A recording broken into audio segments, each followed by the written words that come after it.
Batman, The New Ride, Gotham City, New Jersey, early February 2002. It's been 2 months since the Batmobile was destroyed, and now Batman was figuring out a way to build a new Batmobile. Soon, at Wayne Manor, a shipment has just arrived. Bruce Wayne goes downstairs and opens the door, and there was a delivery man from AmeriCar Corporation, a subsidiary of Wayne Enterprises that makes exotic cars and engines. The delivery man gives Bruce the clipboard to sign that he received the engine. And the delivery guy asks Bruce where he wanted him to leave the engine, and Bruce says to the delivery guy, "Well, sir, just follow me to the garage." And Bruce leads the delivery guy to the garage as he's pulling the wagon that contained the crate that had the new engine inside. And Dick Grayson comes out to see who was at the door, and Bruce screams to Dick to go and open the garage, and Dick signals okay and runs back inside the mansion. Soon, Bruce and the delivery man were at the garage as the garage door opens. And then Bruce helps the man bring the crate engine into the part of the garage where there were other packages from Summit Racing. And Bruce, Dick, and the delivery man unload the crate from the wagon. Then Bruce thanks the delivery guy and guides him out of the garage. Later, Bruce was back inside the garage as he was closing it, and Dick says to Bruce, "Really, Bruce? A 4-cylinder engine?" And Bruce says to Dick, "Don't knock it, Dick. The Caracol engine is a very powerful engine.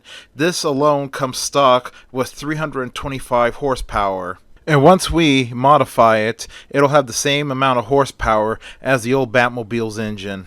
And Dick says, "Oh, okay. So when do we begin work on it?" And then Bruce says, "As soon as we all get home from work and school, we'll begin working on modification of the engine." And then Bruce says to Dick, "I'm also going to pick up the new car tomorrow afternoon. I found a 1984 Dodge Charger for sale." And then Dick says to Bruce, "Oh, 1984 Charger? Come on, Bruce, can't you at least find a classic 60s Charger?" And Bruce says to Dick, "No, I really want this Batmobile like the last one, not to draw too much attention on the road. Plus, I have a soft spot for 70s and 80s two-door hatchbacks." Later that afternoon, when Bruce was home from work and Dick was home from school, they went in the garage and went up to the crate that contained the engine. The crate said, "Caracol 2.5-liter CNG edition." Just like the previous Batmobile, this Batmobile's engine was also running on compressed natural gas. Then Dick and Bruce took the crowbars and opened the crate. They soon put the engine on the engine lift, and Bruce began to dismantle the engine down to its block. After he was done, he begins putting in the high-performance pistons from Summit Racing, along with a dry sump oil delivery system, putting the pump where the AC compressor on the engine used to be. And then he puts on a high output alternator that outputs 400 amps of power. And then for the finishing touch, Bruce and Dick put on the performance throttle body, followed by a variable valve intake along with a K&N cold air filter. Once they were finished, Bruce hooked up a 5-speed automatic transmission to the engine. Then him and Dick pushed the engine over to the dyno tester, where Bruce hooks it up to the system and the starter, and then Dick begins to pour synthetic motor oil into the engine. Once it was all finished, Bruce goes over to the control panel, turns on the computer system, and then starts up the engine.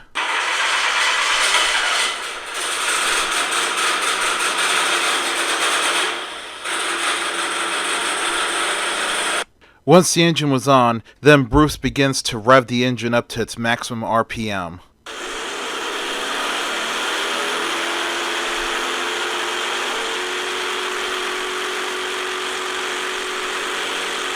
Afterwards, Bruce eases on the throttle and turns the engine off, and Dick runs up to him and asks him, "So, what's the power output?" And Bruce says, well, we got 675 horses. And then he says to Dick, don't worry, once the long tube headers and the performance exhaust is installed and we get the ECU hooked up, we'll be guaranteed to get 700 horses out of this. Then Aunt Harriet walks up to Bruce and Dick and she says, all right, boys, dinner is ready. And then she sees the engine that Bruce and Dick have modified and she says, oh my, what are you doing, Bruce? She asks. And then Bruce says to Aunt Harriet, well, Aunt Harriet, we're getting a new racer ready. And Aunt Harriet says to Bruce, oh my, how wonderful. When will it be ready? And Bruce says, it'll be a very long while, Aunt Harriet. We still have to find a car to put this baby into. And Aunt Harriet says to Bruce, oh, I can't wait to see that beautiful car you're going to make. And Bruce says back to her, oh, don't worry, Aunt Harriet, I can't wait either. And he lets out a big smile. Later the next day, it was a late afternoon, and Bruce comes home with the 1984 Dodge Charger he had bought. The car pulls into the garage where Dick was wrapping up work on the engine, and he goes up to the car, and Bruce gets out of the car, and Dick says to Bruce, so this is the 1984 Dodge Charger. Okay, I take back some of the stuff I said. It's a very nice and sporty looking car. I even like the two-tone paint job, red and gray. But then he says to Bruce, it's still not befitting for Batman and Robin. And Bruce says to Dick, oh, once we get finished with this car, it's going to be very befitting for Batman and Robin. Then Dick says to Bruce, well, Bruce, when we were getting this car, I had hooked up the ECU to the engine, did the tuning, and ran it through the dyno tester. It makes a little over 680 horsepower now. And Bruce says to Dick, excellent. Once we get the long tube headers and the performance exhaust, we'll definitely hit 700, he says. Then Bruce says to Dick, well, let's have our dinner first, then we'll start working on the car. And then Dick says, oh, Aunt Harriet didn't cook today. She's still at one of her doctor appointments. So I ordered pizza, and it just got here not too long ago. And Bruce says, well, okay, I'm in the mood for pizza anyways. And as soon as we're done with dinner, we'll just jump into our mechanic's jumpsuit and start disassembling the Charger. After dinner, Bruce and Dick began to disassemble the 84 Dodge Charger.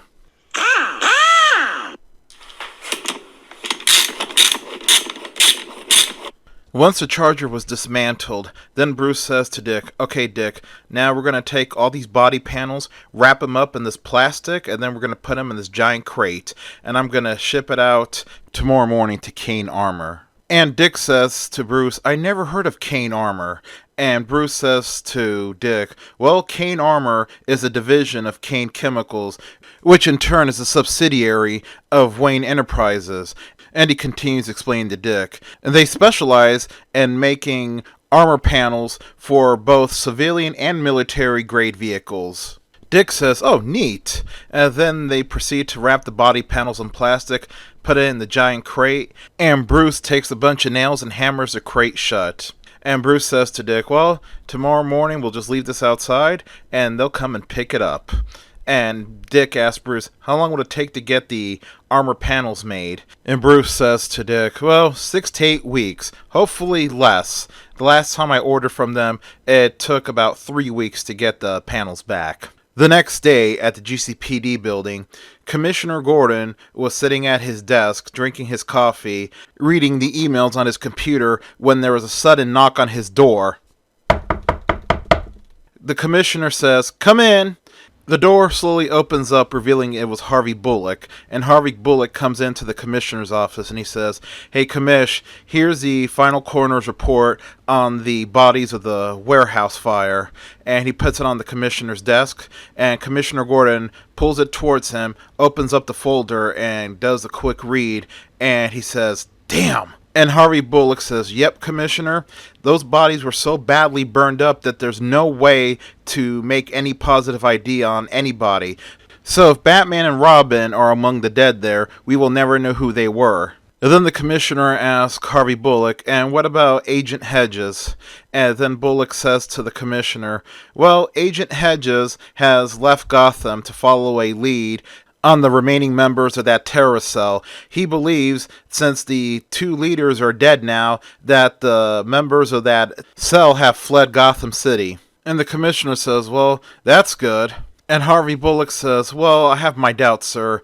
I have a feeling we haven't seen the last of them. Meanwhile, in some part of the city, the remaining members of that Al-Qaeda cell were plotting their revenge. Their new leader, Hazran, was saying to his men, all right, man, we're all that's left.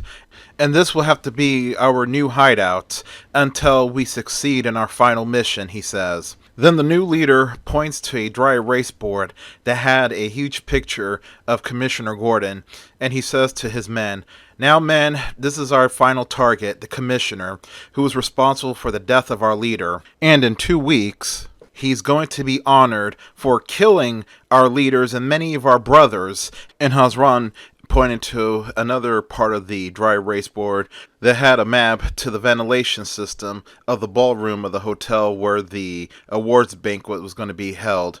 And Hazran says, well, even though we lost most of our weapons and ammunitions in that fire, we still have a few things left with us, including, as he pointed to a giant canister next to the board, mustard gas.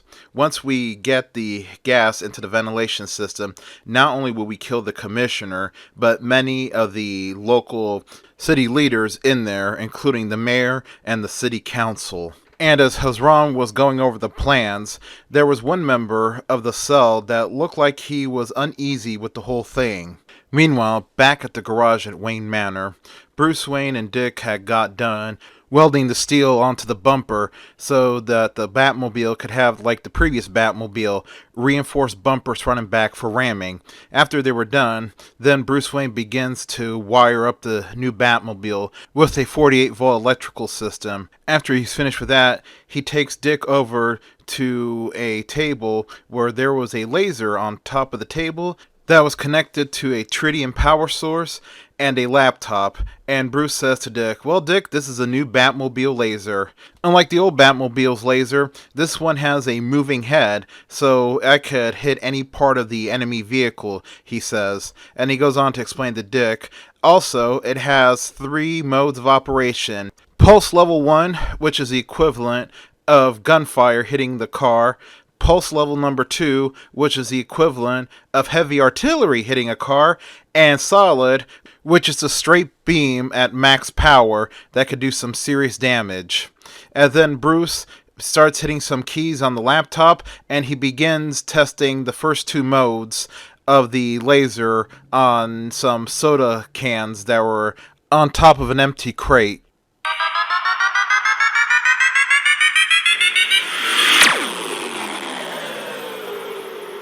Instead of a pulse, a very powerful burst of energy emanated from the cannon, not only vaporizing the soda cans, but obliterating the crate into millions of pieces that were still raining as splinters from the ceiling of the garage. Dick says aloud, holy crap, that was so cool! And Bruce says to Dick, well, definitely needs some more calibration. The days had gone on as the new Batmobile was getting closer and closer to completion. Bruce and Dick installed the smokescreen rear defense for the car, along with the nitrous oxide system to get a speed boost. Finally, they installed the next generation version of the radar system and the smart drive to help get a better grip on wet or icy roads. They also installed something new to this Batmobile. It was a autopilot system along with RC capability for Batman to drive the Batmobile remotely. And the next day, the new body panels came in, made of an armor called Enduraflex. This armor was composed of several layers of tri-weave para-aramid fabric that consisted of Turon, Dyneema, and Technora, and it was all encased in a special top-secret epoxy resin that gave it the properties of ballistic steel, so it was as strong as high-level armor without the weight penalties. And then Bruce and Dick proceeded to paint the body panels navy blue, along with the hood black. And then the final touches to the Batmobile were added. A front and rear mounted multispectral digital camera, and yellow xenon headlights that had the special ability to temporarily become super bright with a push of a button to temporarily blind enemy drivers, and the security system. It was a two-stage security system. The first stage would electrify the shell of the car. Thanks to the conductiveness of the body paint, whoever tries to break into the car would get a very bad shock. And finally, the second stage of the security system, one pack of C4 explosives under the dashboard. So whoever got past the first security defense, the second security defense would make sure the car did not fall into enemy hands. The new Batmobile was finally finished. It was equal in power to the previous Batmobile, but when it came to new technology, it was more advanced than the previous Batmobile. Bruce and Dick shook each other's hand as they were proud of their work, and then Bruce shows Dick a DVD-ROM in a case, and then they go to the new Batmobile, and Bruce takes out the DVD-ROM from the jewel case and he puts it into the DVD-ROM burner in the center of the console, and then Bruce pushes a button, and then from the center of the console pops out a keyboard with a trackpad mouse, and Bruce hits some keys, and Dick could see on the first display screen that it was installing some sort of program, and Dick asked Bruce, "What is this?" And Bruce says to Dick, "It's the targeting system that's going to be used for the laser, and right now it's going to install and calibrate the laser." And Dick asks Bruce, "So how long that's going to take?" And Bruce says, "Well, Lucius told me it's going to probably take a little over an hour to do." Meanwhile, in another part of the city, the sun was setting, and at a FBI field office, one of the members of the Al-Qaeda sleeper cell, the man that had the reserved look earlier during the meeting, turns himself in, and he demanded to speak to the one who was in charge of tracking them down. Later at the GCPD headquarters, FBI agent Hedges comes storming in to the bullpen, and Renee Montoya, seeing him, quickly gets up and says to him, "Agent Hedges, the commissioner's not here. He's at the awards ceremony." And Hedges says to Montoya, "I'm aware of that. I've come to use his office phone." Detective Montoya was perplexed, and he quickly goes to the end of the bullpen and goes into the commissioner's office and goes straight to the red phone, the one used to dial Batman directly. He grabs the phone and he says aloud, "Oh God, let him still be alive," and he presses the button on the center. Meanwhile, in the living room of Wayne Manor, Bruce and Dick were sitting down, going over the plans for Batman and Robin's return, as Bruce was saying to Dick, "Well, tonight we'll take the new Batmobile for a shakedown cruise, and then tomorrow night we'll make our return. I'll call the commissioner through the bat phone in the afternoon to notify him that we're still alive." Then Bruce hears the bat phone ringing in the main study. Bruce and Dick got up and ran to the main study, and Dick says to Bruce, "I thought the commissioner was at the awards banquet tonight." Bruce says to Dick, "I thought so too." They finally enter the main study, and Bruce answers the phone. The bat phone automatically disguises Bruce's voice into his Batman voice, and Bruce says, "What is it, Jim?" Then Agent Hedges says, "No, Batman, it's me, FBI Agent Hedges. Listen, yes, vigilantism is highly illegal, and one day we will bring you in, but right now I need your help. The commissioner's in danger. One of the members of the Al-Qaeda sleeper cell just turned himself in and confessed to a plan to murder the commissioner and all the heads of the city government at the awards banquet tonight at 113 Finger Avenue. It's the Regency Hotel there." And then he goes on to say to Batman, "They're going to unleash mustard gas into the ventilation system. What I'm doing is breaking every law, but tonight I need your help." And Bruce says to the FBI agent, "Say no more, I'm on my way." And then he hangs up, and Dick asks, "What's going on, Bruce?" And Bruce says, "Change of plans. It looks like Batman and Robin are making the return tonight, and the Batmobile is going out in the field." And then Bruce heads over to the Shakespeare bust, pulls its head back, and hits the hidden switch that opens the grandfather clock that leads into the Batcave. As they rode the elevator down to the Batcave, Bruce explains everything to Dick, and as soon as they got into the Batcave, Bruce runs right to the Batcomputer and hits a few keys on the keyboard, and he says to Dick, I gotta get the Batcomputer linked up to the new Batmobile. Once Bruce was done with the Batcomputer, they run over to the Bat costume vault and pull out their costumes, and then they run over to the shelf where a lot of their gadgets were and started filling up the utility belt with the gadgets they need. And then Bruce says to Dick, alright Dick, we're gonna have to change upstairs in the garage. We have no time. Then they made it back upstairs with their Bat costumes. They had to be quiet not to get the attention of Aunt Harriet. As soon as the coast was clear, the two men ran to the garage and began changing into their Bat costumes. Once they were done, they get into the new Batmobile, Batman starts it up and takes off.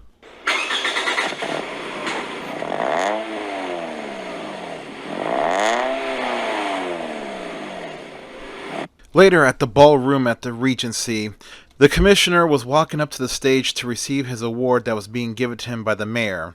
As he shakes the mayor's hand, he goes up to the podium and begins to give a speech. As he was giving his speech, unbeknownst to him and everybody else in the ballroom, the terrorists were already getting ready to make their move. A couple of them were outside the ballroom. Two of them were dressed as housekeepers that were polishing the floor with a floor buffer, while the other three were sitting in the lobby disguised as normal bystanders. And the sixth one was on the roof on top of the ballroom disguised as a maintenance worker, and he was connecting the canister of mustard gas to the AC system on the roof. Once he was finished, he stepped back a few steps, pulls out a remote, and was getting ready to push the button when all of a sudden a sharp batarang gets embedded in his left forearm.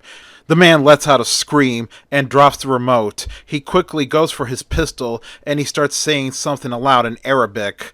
Then his eyes make contact on a dark shadowy figure that was familiar to him, and he screams aloud, "It can't be! We killed you!"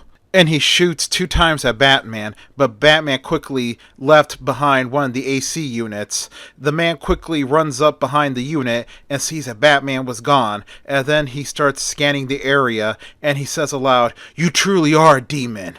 Then he sees Batman again and lets out another round. That round hit Batman in the chest, and Batman goes flying back and falls onto the roof. The man smiles, and he quickly runs up to finish the job, but Batman was gone. And he says aloud, "Okay, Batman, come out. Quit hiding like a coward and fight me." Then, sensing that Batman was behind him, he quickly turns around and lets out a few more rounds. Batman quickly leapt out of the way, and those bullets hit the tank of mustard gas, causing the mustard gas to shoot out at the armed terrorist.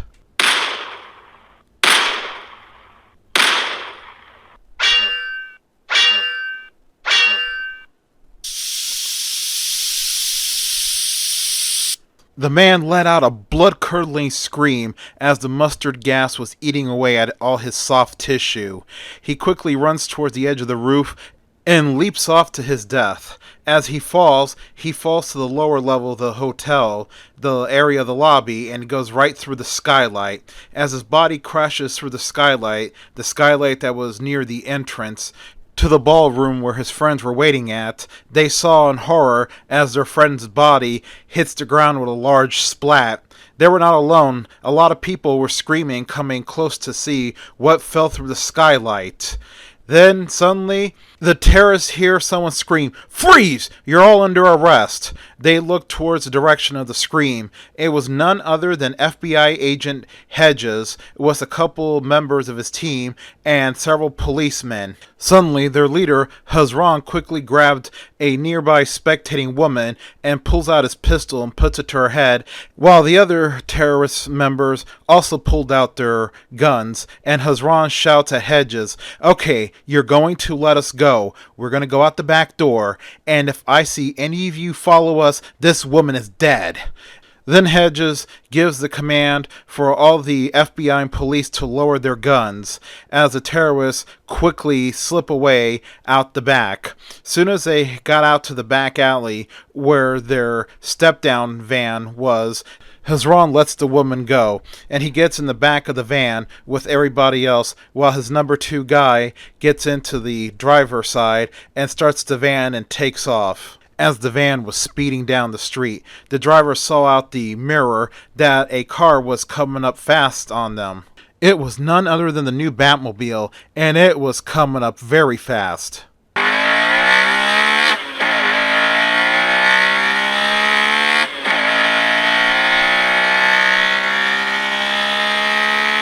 The driver screams to the men in back that they were being followed by a car that was coming up fast. So the men grabbed their AK-47 and opened the back of the van and began shooting at the Batmobile. The bullets had no effect on the Enduraflex armor of the Batmobile, neither did they have any effect on the Super Quartz windows of the Batmobile.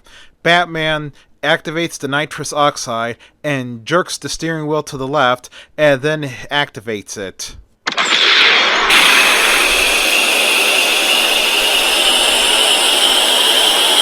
As the Batmobile rockets past the step-down van, it quickly gets in front of it and activates the smoke screen. Soon, the driver couldn't see anything. After the smoke cleared, the Batmobile was gone. He wondered where it was. And then Hezron tells him, "Keep driving. We're almost to the bridge. Once we cross the bridge, you'll make a sharp right and we will ditch the van there."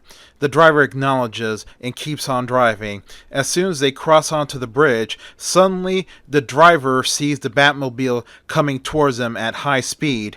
But before he could react, Batman activates the xenon headlight blinder, temporarily blinding the driver. The driver lets go of the steering wheel as he was covering his eyes and screaming. The van quickly swerves to the right, heading towards the wall of the bridge at high speed. Then the van plows right through the wall and falls into the water.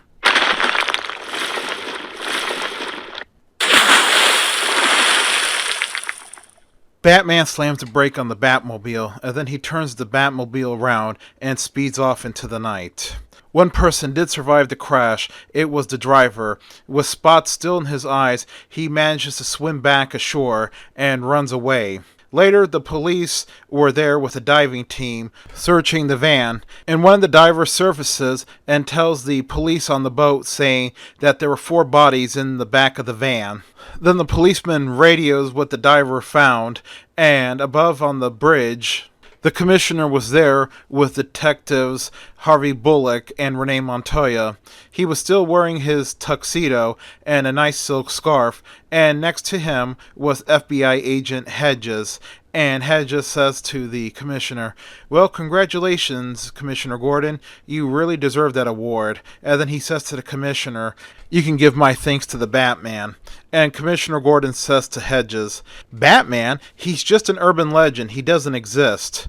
And then Hedges says to the commissioner, "You can drop the act, Commissioner. I'm not going to go after Batman. He's done a tremendous service to this country, and I wrote in the report that Batman died in that massive warehouse fire back in December." Then Hedges says to the commissioner, "Well, Commissioner Gordon, it was nice working with you. Congratulations again on your award, and I hope next time we meet under better circumstances."